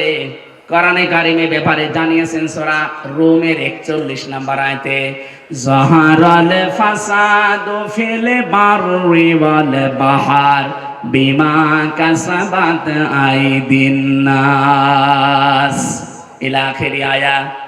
আল্লাহ পাক বলেন, জলে স্থলে যে বিপদ আপদ মুসিবত গজব গুলো দেখতে পাও, একটাও আমি দিতে চাই না। এগুলো সব তোমার 2 হাতের কামাই। কেন এগুলো দেই জানো? লিউযিকাহুম বা'দাল্লাযী আমিলু, আমি মজা চাকাতে চাই, স্বাদ আস্বাদন করাতে চাই। তোমরা যে অপরাধ গুলো করো, আমল করো, কাজ করো, এই কাজের কিছু প্রতিদান আমি দুনিয়ায় পাঠাইলা আল্লাহুম ইয়ারজিউন, আশা করি তোমরা ফিরে আসবে। কিন্তু আমার আল্লাহর আফসোস, ফিরে তো আসো না, তোমাদের বৃদ্ধি আরো বাড়ে। কথা বলেন না কেন? সূরা শুরার 30 নম্বর আয়াতে আল্লাহ আরেকটু বিস্তারিত ভাবে আয়াতে দিয়েছেন, ওমা সাবাকুম মিন মুসিবাতিন ফাবিমা কাসাবাত আইদিকুম ওয়া ইয়াফু আন কাসীর। জলস্তরে যে বিপদ আপদ মুসিবত গুলো আসে সব কিন্তু তোমাদের হাতের কামাই করা, অধিকাংশ তো আমি আল্লাহ মাফ করে দেই। তাছাড়া যত অপরাধ তোমরা দুনিয়ায় সংগঠিত করো সবগুলো তো উপরে উঠতেছে।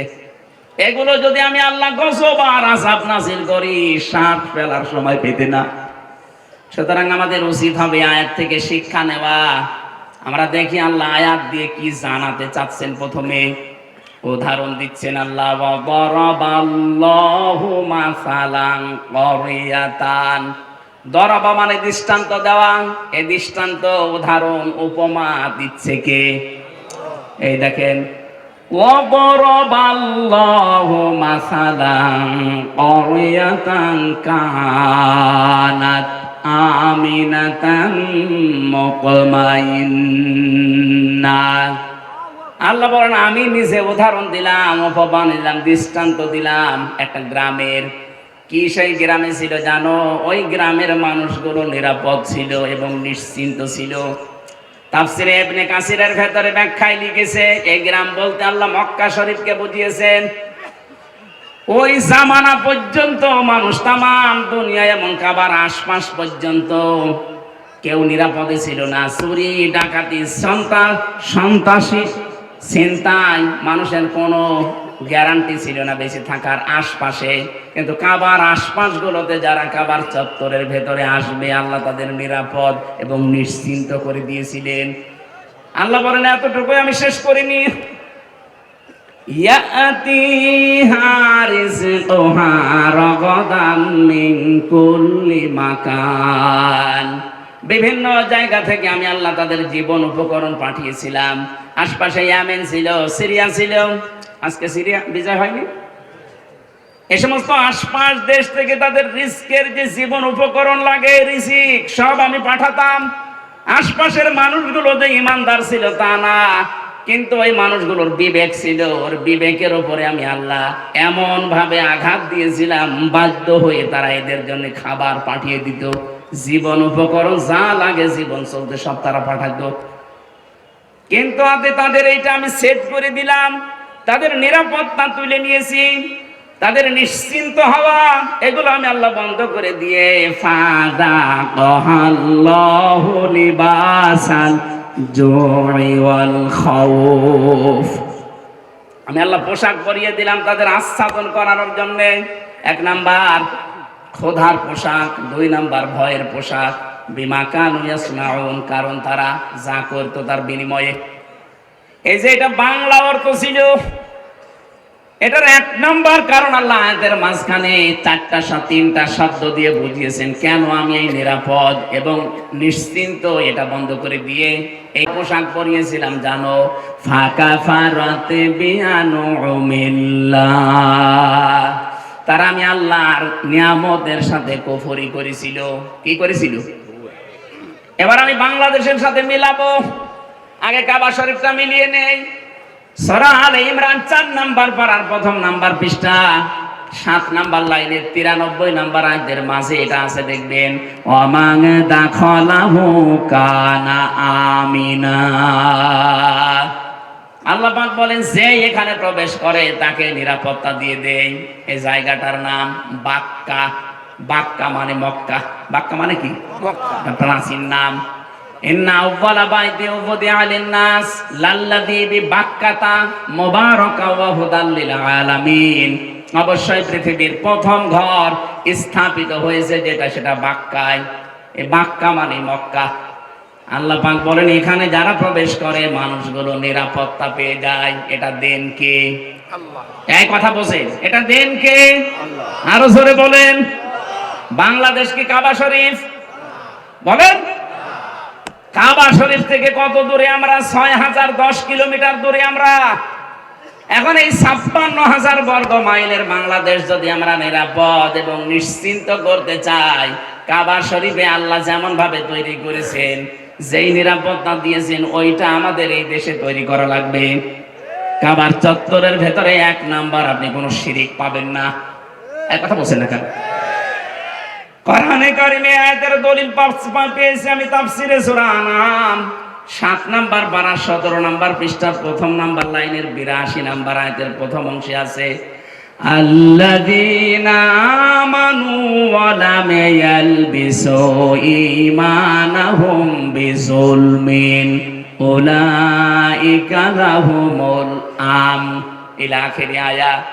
আল্লাহ পাক বলেন যারা ঈমান আনে আর ঈমানের সাথে জুলুমকে মিশ্রণ করে না, এখানে জুলুম মানে শিরিক। জুলুম মানে কি?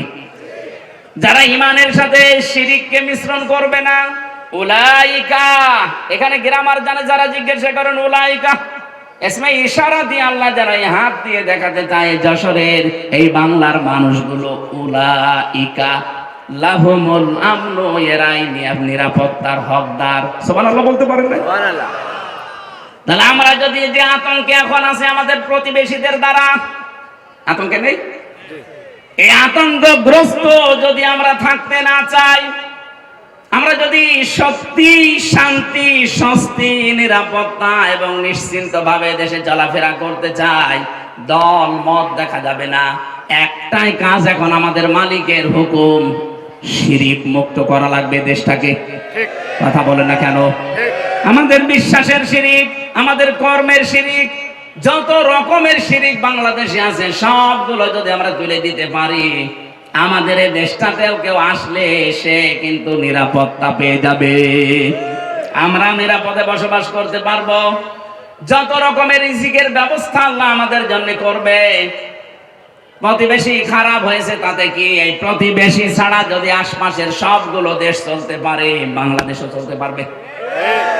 দরকার এদের সব বাদ দিয়ে দেব, হারাম এদের সাথে সম্পর্ক রাখা।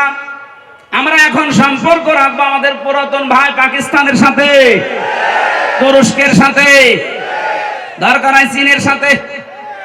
ইয়াতিহা রিজকুহা মিন কুল্লি মাকান, প্রতিটি জায়গা থেকে রিজিক আসবে।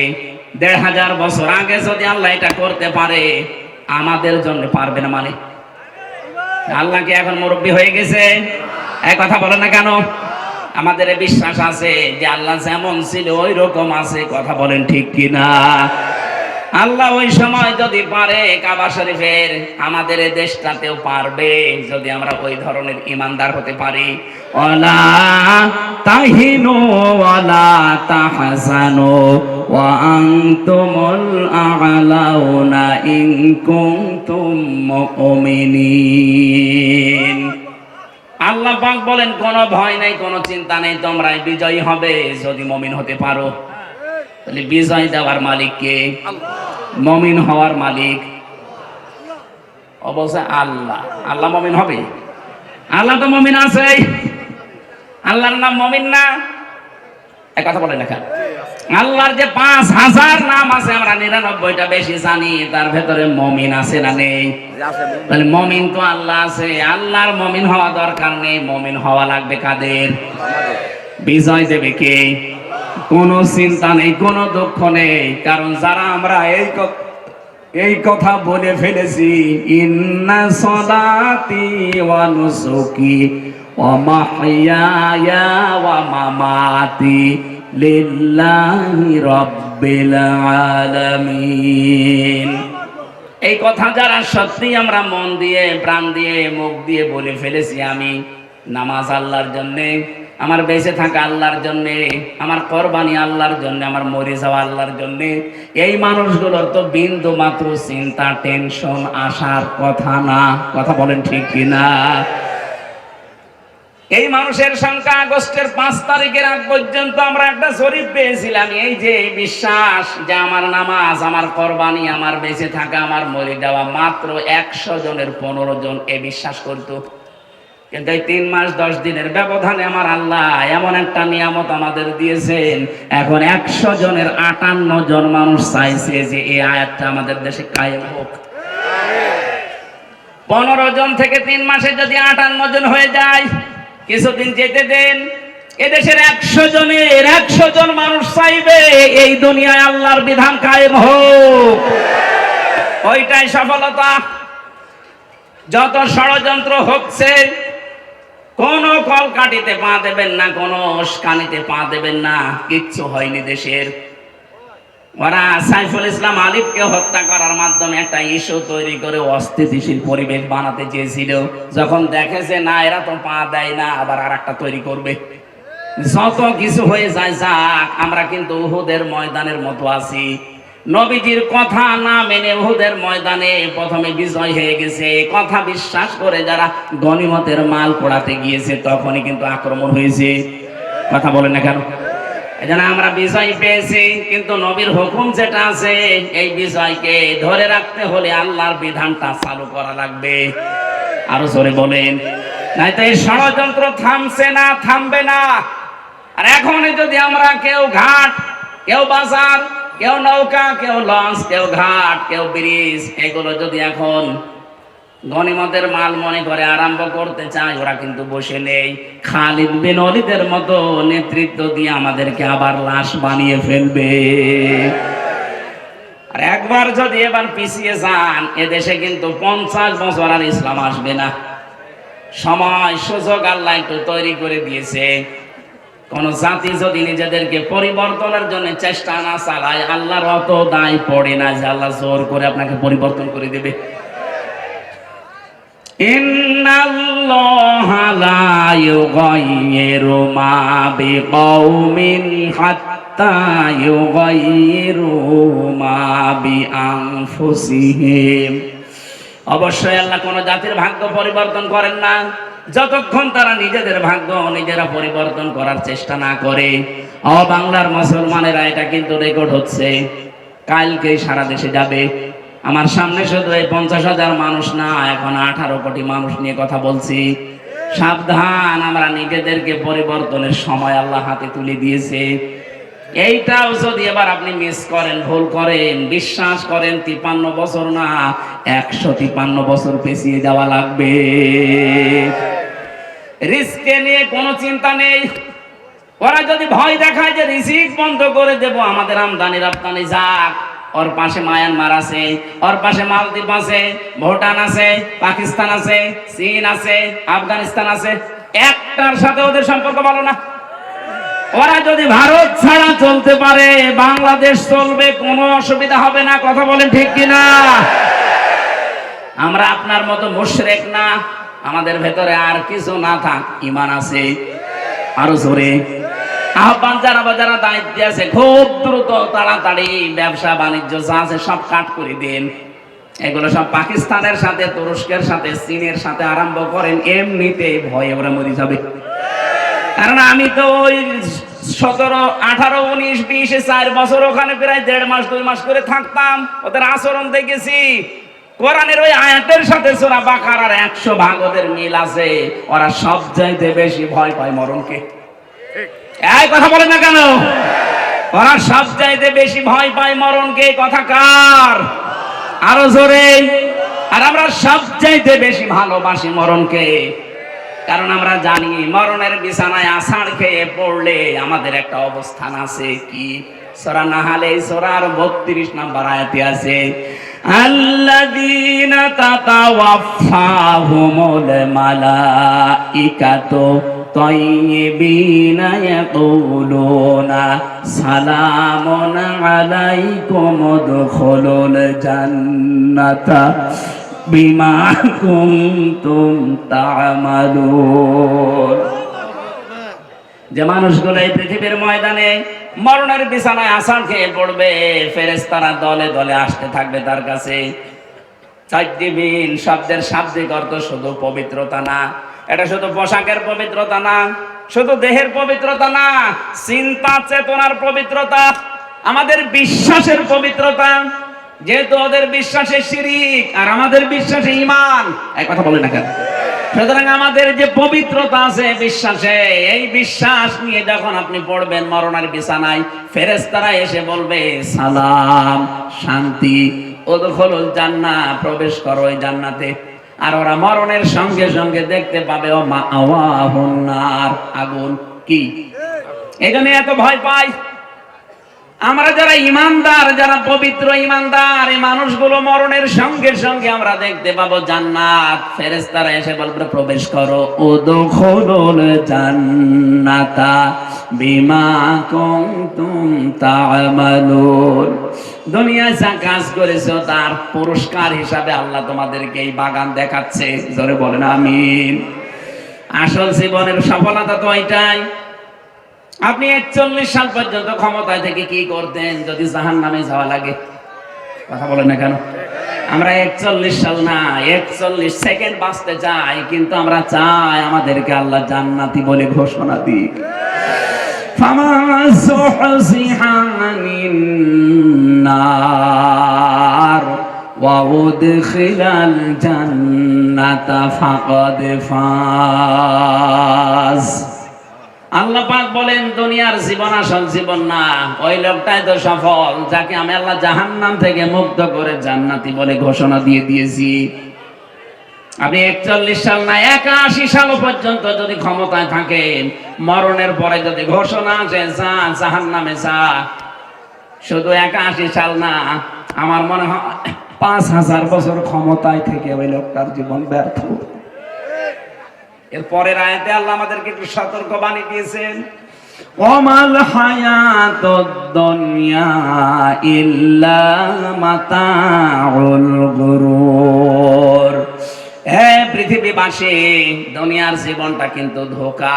দুনিয়ার জীবন কি? আর জোরে বলেন। এটা ধোঁকা। তোমার মা বাবা ধোঁকা, সন্তানাদি ধোঁকা, স্ত্রী ধোঁকা। বিশ্বাস হয় না? যাদের জন্য বৈধ অবৈধ নেই, বাবা শাহজালাল, সব হালাল বলে উপায় করতেছো। কোটি কোটি টাকার সম্পদ রেখে যাচ্ছ, মারা যাও, মাত্র 100 বছর পরে তুমি ফিরে আসো, আমি গ্যারান্টি দিলাম 100 বছর পরে যশোরে এসে এই যে বিশাল বানাখালা বানিয়েছিল চাকলাদার সাহেব, 100 বছর পরে যদি চাকলাদার সাহেব এসে ওই যে কি যেন নাম ওইটার, জাবির হোটেল, ওই হোটেলের সামনে এসে যদি বলে হোটেল আমি বানিয়েছিলাম, এটা আমার জমি, আমার মনে হয় 100 বছর পরে ওই জায়গায় অবশ্যই কেউ না কেউ বাস করবে। এক কথা বলেন না কেন? 100 বছর পরে যারা বাস করবে, শাইন চাকলাদার সাহেব না, যত বড় মাস্তান এসে বলো এটা আমার ছিল, দাঁত ফেলে দেবে। কিসের চাকলাদার আপনি? আপনার যদি থাকার জায়গা না থাকে, পালবাড়ি মোড়ে যে মসজিদ আছে, বারান্দায় থেকে রাত্রে কেটে পড়েন। কি আমি বানিয়ে বলছি? এইটাই হবে দুনিয়ার জীবনই এইটা। এখানে কার জন্য আপনি কি করছেন? আল্লাহ ফাঁকা ফারাত বিয়ান অমিল্লা দিয়েছেন। ওরা আল্লাহর নিয়ামত গুলো পেয়েছিল, বিভিন্ন দিক থেকে আসছিল, কিন্তু ওরা কুফরি করেছিল, নাফরমানি করে ঢেকে ফেলেছিল। আর যারা বৈধ অবৈধ নেই, বিশাল কিছু তৈরি করে যাচ্ছেন। আরে ভাই, আমি নিজে তো আমার 3 পুরুষের পরে আর চিনি না। আমার বাবা রিয়াজউদ্দিন, তার বাবা জাহান আলী, তার বাবা নমাজ আলী, এরপরে সাথে আমার জানা নেই। আমার মনে হয় এখন নমাজ আলীর বাবা যে কে ছিল সত্যি আমি জানি না। উনি যদি এখন এসে বলে হামজা এই বাড়ি, এই হালসা কুষ্টিয়া, এটা আমার বাড়ি, এই যে 2 তলা বাড়ি এটা আমি বানিয়েছিলাম, দাঁত মুখ খুলে ফেলাবো। কিসের নমাজ আলীর বাবা আপনি? আমি তো নমাজ আলীর পরে কাউকে চিনিই না, তার নামও জানি না। নমাজ আলী পর্যন্ত যদি আসতো তাও হয়তো। এক কথা বলছে না কেন? অথচ লোকটা কিন্তু 60 বছর আগেও মারা যায়নি। 60 বছর আগেও সেই লোকটা মারা যায়নি, অথচ তারে আমি চিনি না। আর আমার মেয়ে তো তার জীবনে চিনার কথাই না। আমার মেয়ে সর্বোচ্চ আমির হামজা, রিয়াজউদ্দিন, জাহান আলী পর্যন্ত চেনে। এরপরে পরে জিজ্ঞাসা করুন কে? এটাকে ফেরেশতা। ও যশোরবাসী, কথাগুলো আমি নিজের জন্য বলছি। আজকে থেকে কোনো হারাম কাজে যাওয়া যাবে না। যারা দায়িত্বে ছিলেন এই 15 বছর, আপনার জন্য সূরা ইব্রাহিম, আলাম তারা ইলাল্লাযীনা বাদদালু নি'মাতাল্লাহি কুফরা ওয়া আহাল্লু কওমাহুম দারাল বাওয়ার জাহান্নামা ইয়াসলাউনাহা ওয়া বিসাল করার। আল্লাহ বলল নিয়ামত, হে নবী আপনি একটু দেখেন না কেন, ওরা নিয়ামত পাওয়ার পরে ঢেকে ফেলেছিল, কুফরি করে বদলিয়ে দিয়েছিল আমার নিয়ামতকে। এবং 2 নাম্বার ওয়াহাল্লু কওমাহুম দারাল বাওয়ার, ওরা জাতিকে জাহান্নামের দিকে পরিচালিত করেছিল। এই 15.5 বছর মূর্তির মাধ্যমে আল্লাহর অবাধ্যতা বিভিন্ন জায়গায় চালু করে পুরা জাতিকে ওরা কিন্তু জাহান্নামের দিকে পরিচালিত করছিল। কথা বলে না কেন? সব চাইতে এখানে যে আনউমিল্লাহ আল্লাহর নিয়ামত, আমি তাফসিরে ইবনে কাসিরে পেয়েছি, সব চাইতে বড় নিয়ামতের কথা আল্লাহ দিয়েছেন রাসূলুল্লাহর নাম। তাদের কাছে সব চাইতে বড় নিয়ামত ছিল আমার রাসূল। কিন্তু এই মানুষগুলো আমার রাসূলকে পাওয়ার পরও তার যে কর্মসূচিগুলো, এটা সূরা আলে ইমরানের 164 নাম্বার আয়াতের প্রথম অংশে পাবেন, লাকাদ মান্নাল্লাহু আলাল মুমিনিন ইলা আখিরি আয়াত। আমি আল্লাহ যত দয়া তোমাদের উপরে করলাম, সবচেয়ে বড় দয়া এইটা যে মুমিনদের উপরে আমি একজন রাসূল পাঠিয়েছি। এ রাসূলকে তারা পাওয়ার পরে মানে তো না, আনুগত্য করে না, আরো দেশ থেকে তাড়িয়ে দিয়েছিল। প্রশ্ন আসতে পারে সে তো ১৫০০ বছর আগের কথা, এখন কি? হ্যাঁ, এখনো আছে। এখন রাসূল নেই, কিন্তু রাসূলের নায়েব আছে। এই কথা বলে না কেন? বিশ্ব নবীর স্থলাভিষিক্ত নায়েবে রাসূল, উত্তরাধিকারী আলেম যারা, তারা 15.5 বছর আপনি কি করেছেন আলেমদের সাথে বলেন তো? এটা একটা নিয়ামত ছিল রাসূলের উত্তরাধিকারী, অথচ তাদের মাথায় দড়ি দিয়ে ডান্ডা বেড়ি পড়িয়ে আপনি কোটে তুলতেন। জেলখানার ভেতরেও যদি রাখতেন, এমন কঠিন অবস্থায় রেখেছিলেন, অন্যান্য সাধারণ মানুষের মতো না, আলেমদের প্রতি সবচাইতে বেশি রাগ আপনার। আল্লাহ পাক বলেন, এই যে নবীর ওয়ারিস যারা, নবীর উত্তরাধিকারী যারা, এদের সাথে যখন খারাপ আচরণ করে ফেলেছে, ফাদাকাল্লাহু লিবাসাল জু, আমি আল্লাহ তখন তাদেরকে ক্ষুধা দুর্ভিক্ষের পোশাক পরিয়ে দিয়েছি 7 চাকাতে। বারবার বলতো না শেষের দিকে আসে যে দুর্ভিক্ষ আসবে? এই কথা বলেন এখানে। পোশাক আল্লাহ নিজে পরিয়েছিলেন। রিস্কের মালিক যেহেতু তিনি, এজন্য 18 কোটি মানুষের এখনো খাবারের অভাব নেই। আল্লাহ যদি দায়িত্বটা ছেড়ে দিতেন, আমাদের দেশের জায়গা অনুযায়ী মানুষ আমরা যা মরে একেবারে গরু ছাগলের মতো পড়ে থাকতাম। আল্লাহ এখনো পর্যন্ত পোশাকটা পরাননি, তার কারণ আছে। কারণ যে নিয়ামত গোপন করা, নিয়ামত অস্বীকার করার যে কার্যক্রম চলছিল, আগস্টের 5 তারিখে আমার আল্লাহ হঠাৎ করে কর্তন করে সেট করে ঠান্ডা করে দিয়েছেন। নাই তো যদি ওইভাবে জুলুম অত্যাচার নির্যাতন চলতে থাকতো, আল্লাহর কসম করে বলছি, আল্লাহ আমাদের পোশাক পরিয়ে দিতেন ক্ষুধার আর ভয়ের। ভয়ের পোশাকটা এখনো কাটে নাই। এ পোশাক কাটতে পারে, একটাই পদ্ধতি আছে, বিশ্ব নবীর 4 দফা কর্মসূচি মেনে নেওয়া লাগবে। কামা আরসালনা ফীকুম রাসূলাম মিনকুম ইয়াতলু আলাইকুম আয়াতিনা ওয়া ইউযাক্কিকুম ওয়া ইউআল্লিমুকুমুল কিতাবা ওয়াল হিকমা ওয়া ইউআল্লিমুকুম মা লাম তাকুনু তা'লামুন। বলেন আল্লাহু আকবার। 4টা কর্মসূচি এখন থেকে আমাদের হাতে নেওয়া লাগবে। 1 নম্বরে কোরআন তেলাওয়াত করে করে মানুষদেরকে বোঝাতে হবে, কারণ নবী নেই, এই দায়িত্ব এখন উম্মতি মুহাম্মদীর। কথা বলেন না কেন? যেই দলে এই কর্মসূচি আছে যে কোরআন তেলাওয়াত করে মানুষকে বোঝায়, কোরআনে কারীম শিক্ষা দেয়, কোরআন দিয়ে পবিত্র করার জন্য ব্যক্তি, পরিবার, সমাজ, রাষ্ট্রকে চেষ্টা চালায়, কোরআনে কারীমের শিক্ষা ব্যবস্থাকে শিক্ষায় নিয়ে যাওয়ার জন্য যারা চেষ্টা করে, হিকমতের সহিত যারা কাজ করে, হিকমত মানে সুন্নাত, সুন্নাত অনুযায়ী এই কাজগুলো যারা আঞ্জাম দেয়, অবশ্যই আপনাকে এই কর্মসূচিগুলো দুনিয়ায় বাস্তবায়ন করা লাগবে রাসূলের পদ্ধতিতে। যে করছে আপনি সেখানে যাবেন। আপনাকে আমি বিএনপি, আপনাকে আমি জামাত ইসলামী, আপনাকে আমি চরমনাই করতে বলছি না। এই 4টা কর্মসূচি যাদের কাছে পাবেন, তাদের সাথে জোটবদ্ধ হয়ে, তাদের পেছনে থেকে সংঘবদ্ধ হয়ে আল্লাহর নবীর 4 দফা কর্মসূচি জমিনে বাস্তবায়নের জন্য চেষ্টা করবেন। এভাবে চেষ্টা করতে করতে যখন শেষ পর্যায়ে যাবেন, জীবনের শেষ দিন, আছাড় খেয়ে যখন মরণের বিছানায় পড়বেন, আল্লাহ পাক ফেরেশতা পাঠিয়ে আপনাকে যে জান্নাত দেবে ওটা দেখিয়ে দেবে। বলেন আমিন। মা বোন যারা এসেছেন, আপনাদের জন্য ছোট্ট ওয়াজ আমারে, আপনার আদর্শ কিন্তু এই বলিউডের নায়িকারা না, বাংলাদেশের নায়িকারা না, আপনার আদর্শ হওয়া লাগবে হযরতে ফাতিমাতুজ জোহরা। কথা বলেন না কেন? হযরতে খাদিজাতুল কুবরা। এই পৃথিবীতে একজন মহিলাকে জীবিত অবস্থায় আল্লাহ সালাম দিয়েছিলেন স্বামীর খেদমত করার কারণে, তার নাম খাদিজাতুল কুবরা। আজ অধিকাংশ মেয়েরা স্বামীর সম্মান, স্বামীর মর্যাদা বোঝে না। আপনি কি জানেন স্বামী কি? খালি বিছানায় থাকলে স্বামী না, এই যে মর্যাদা কত বেশি আল্লাহ দিয়েছে আপনার তুলনায়। নবীজি বলেন, মেয়েরা যদি আল্লাহ বাদে সেজদা দেওয়া জায়েজ থাকতো, মেয়েদের বলতাম স্বামীর পায়ে সেজদা করো। অথচ সেই স্বামীর হুকুম আপনি মানেন না, খোঁটা দেন, স্বামীর নাফরমানি করেন, কুফরি করেন। এমনকি অনেক মহিলা আছে স্বামীকে ধরে মারে। এক কথা বলছে না, বর হাতে মায়ের খাওয়া মানুষ দেশে আছে না নেই? সত্যি করে বলবেন, কোরআনের মাহফিলে কারা খেয়েছেন? হাত তোলেন তো। আপনি আপনি খাবেন, আপনি তো তার কাটা। বিয়ে তো করে জানিও তো, তার সব কেটে দিয়েছে। আগে তো 500 টাকা কাটা ছিল, এখন সবই কেটে দিয়েছে। না সম্মানিত মা বোনেরা, আমি হাসির খোরাকি দেয়নি। হাজারো মোবাইল আসে, হুজুর একটু একটু বলতে পারেন না, আমার ধরে ধরে মারে। আমি মানুষ, আশা করছে খুব সতর্ক থাকবেন এ ব্যাপারে। স্বামীর সম্মান অনেক বেশি, অনেক বেশি, মানে আল্লাহর আরশ পর্যন্ত।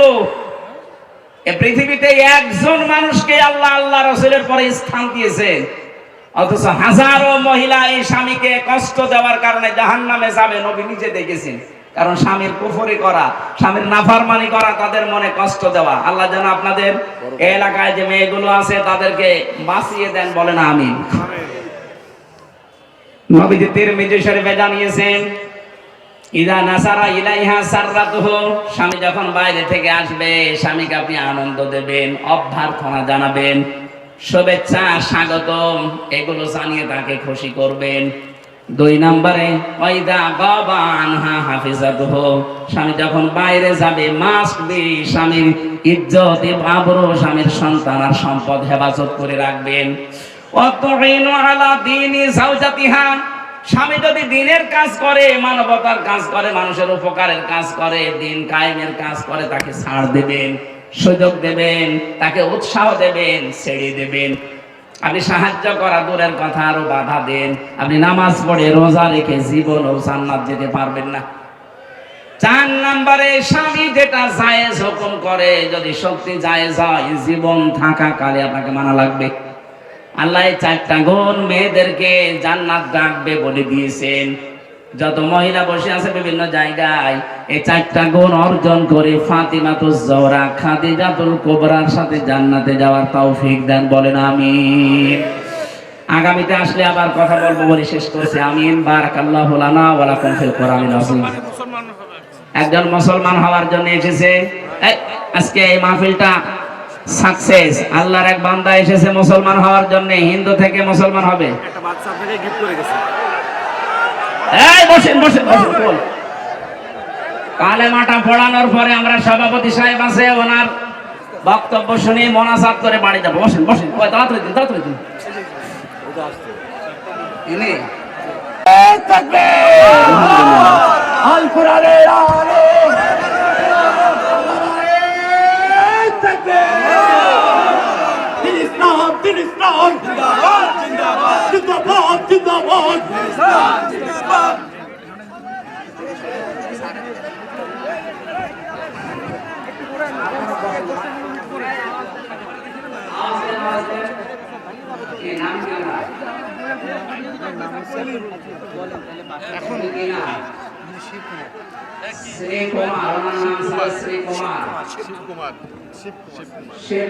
শিবকুমার নাম থেকে আব্দুল্লাহ নাম পছন্দ করেছেন, বলেন আলহামদুলিল্লাহ। আমরা কালেমার মাধ্যমে আমাদের শান্তির ধর্ম পৃথিবীতে একটা, ইসলাম। এই ধর্ম আমরা গ্রহণ করাচ্ছি, দীক্ষিত করাচ্ছি। বিসমিল্লাহির রহমানির রহিম। বিসমিল্লাহির রহমানির রহিম। লা ইলাহা ইল্লাল্লাহু ইল্লাল্লাহু ইল্লাল্লাহু মুহাম্মাদুর রাসূলুল্লাহ রাসূলুল্লাহ আশহাদু আশহাদু আশহাদু আশহাদু আল্লাহ ইলাহা ইল্লাল্লাহু ওয়াহদাহু লা শারীকা লাহু ওয়া আশহাদু আন্না মুহাম্মাদান আবদুহু ওয়া রাসূলুহু। আলহামদুলিল্লাহ, উনি এখন নিষ্পাপ, অনেক বয়স না, আমার বাবার বয়স কি 60-65 হবে। শিক্ষিত মানুষ, ইসলাম ধর্ম গ্রহণ করেছে, আমরা আলিঙ্গন করছি সবার। চাচরা দর্শক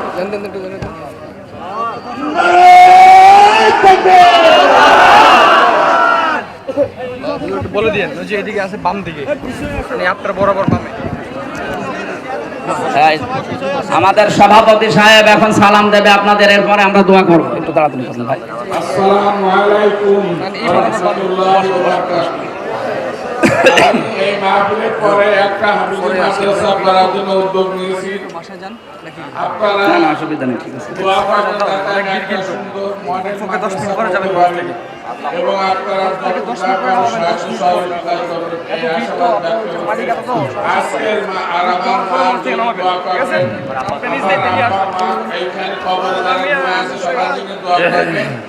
আর আমার এই মাহফিলে বিদেশ থেকে যারা দান করেছে, টাকা পয়সা দিয়ে, অর্থ দিয়ে, যা কিছু এবং তাদের পরামর্শ দিয়ে এলাকার লোকজন অনেক সহযোগিতা করেছে, তার জন্য সবাইকে ধন্যবাদ জানিয়ে আমার বক্তব্য শেষ করি। সম্মানিত ভাইরা, প্রশ্ন এসেছে। আসসালামু আলাইকুম, আশা করি ভালো আছেন। বর্তমান সামাজিক সমস্যার ভেতরে একটা বড় সমস্যা পরকীয়া প্রেম।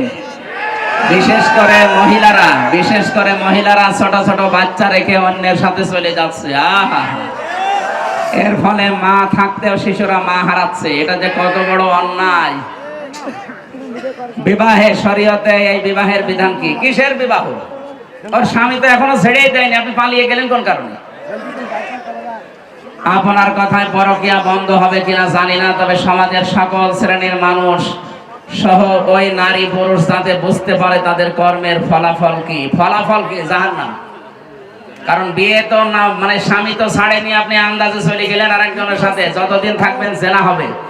এ বিষয়ে সুস্পষ্ট আলোচনা করবেন যাতে কোনো শিশু মা হারা ও মা থাকতে মা হারা না হয়ে দুনিয়া এতিমের মতো লালন পালন না হয়। আসলে এটা আরো আগে থেকে দিলে আমি ওই আয়াত পড়তাম। আজকে সময় নেই, আমরা আমিন।